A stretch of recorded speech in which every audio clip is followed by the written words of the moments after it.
мындай бир пиар акциялар менен, аргандай коомдук угуулар менен ушул эле жогорку кеңештин трибуналын колдонуп кетиргендей болуп калды.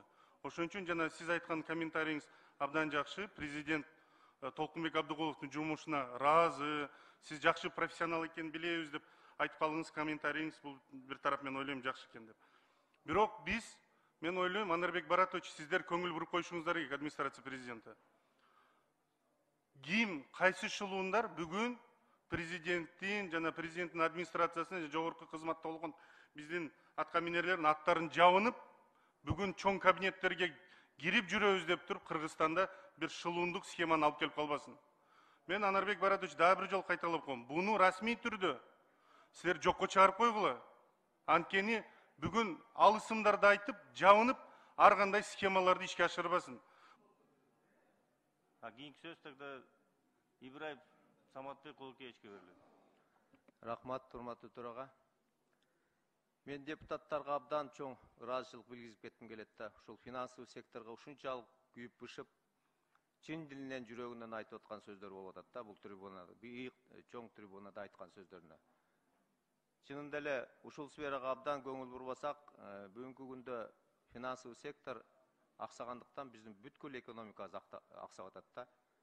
Ошондуктан бүгүнкү Толкунбек Абдыгуловдун кетиши боюнча экөөбүз абдан катуу талкуулаштык, аябай келишпеген маселелер болду, бирок Кыргызда жакшы сөз бар, кеткен кишини эч качан жамандабайт деген. Мен Толкунбек Абдыгуловго ийгиликтерди гана каалайм. Мындан кийин ушул конструктивдүү чогуу иштешкенге дайыма даярмын деп айтып келем. Мындан кийин да ошондой позицияда кала берем. Айта турган нерсе, бүгүнкү күндө ушул 7 жылдын ичинде Улуттук банктын ишмердүүлүгүн аудит жасаш керек го деген мен ойду айткым келет да.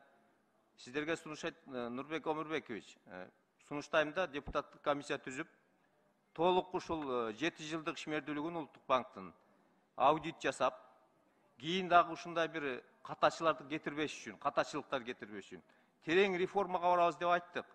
Биринчи реформаны биз ушу финансылык сектордон башташ керек деген ойду айткым келди. Финансылык сектордо мындай тартип болсо, калган жак бардык жак тартип болот да.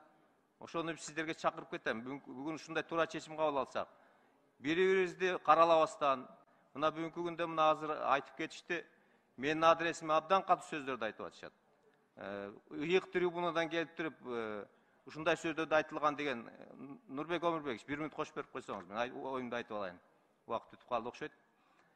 Бул жерде бири-бирибизди каралап, бири-бирибизге мындайча айтканда, мына эшикке чыгып азыр мен ушундай Мирлан Женчуроевго ушундай бир сунуш айтат элем. 20 секунд андан ашык бере албайм. Мирлан Женчуроев коллегабызга айтып кетким келет. Биз бири-бирибизге андай катуу сөз айтпайлы. Мен сиз мени эки эле жолду көрүп турам азырчы. Сиз менен же соттошушум керек, же болбосо мен эшикке чыгып бирме-бир чыгышым керек, эркекче ошондой иш кылышыбыз керек болуп турат да. Мындай нерсе эч качан бул жерде кайталанбаш керек деп айткым келет.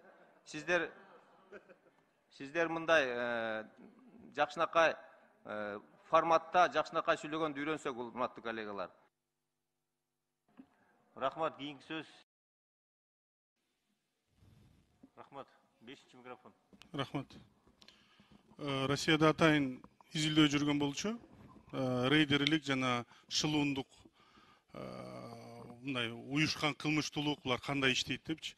Ошолордун арасында бир терминология бар, greenmail деп коет. Ал атайын жаман кабар, суук кабар, бирөө жөнүндө төгүндү айтып, ошондорду уюштургандарды ошо greenmail менен алектенет дейт. Анан экинчи маселе, мен регламентке ылайык бирөөнүн да ысымын атаган жокмун. Бирок мен ысым атагандан кийин биринчи айтып коеюн, эгерде вы примеряете на себя и отвечаете, это отлично, значит вы понимаете ответственность и знаете, чем занимаетесь. Второе, угрозы от некоторых таких лиц, они не проходят. Я готов к любым исходам и к любой встрече. Если вы мужчина, вы должны прийти и доказать оба расклада. Бұл екінші. И үчүнчү, мыйзам астына жооп бергенде, мен ойлойм, юриспруденция будет на нашей стороне. И мы докажем, кто где что брал и чем занимался. Я думаю, завтра Толкунбек Самвеевич тоже сдержит свои слова, после своей официальной отставки он, как гражданин Кыргызской республики, как патриот своей страны, изобличит некоторых мошенников, которые покушаются на золотовалютные резервы Кыргызской республики.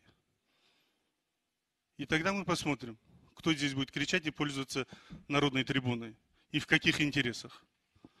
А администрации президента рекомендую, Андрей Баратович, всех этих мошенников убрать с администрации президента тем, что они ими прикрываются и пытаются здесь, в стенах Джоур-Кенеша, и на улице, и на других высоких кабинетах прикрываться именем президента. Буну жокко чыгарып коюш керек, что вы не имеете отношения к этим непонятным лицам, которые бродят в Кыргызской республике. И үчүнчү маселе, Толкун Александрович, вы работали профессионально, вы очень воспитанный, интеллигентный человек, но воспользоваться вашей интеллигентностью не должно не получиться у этих людей.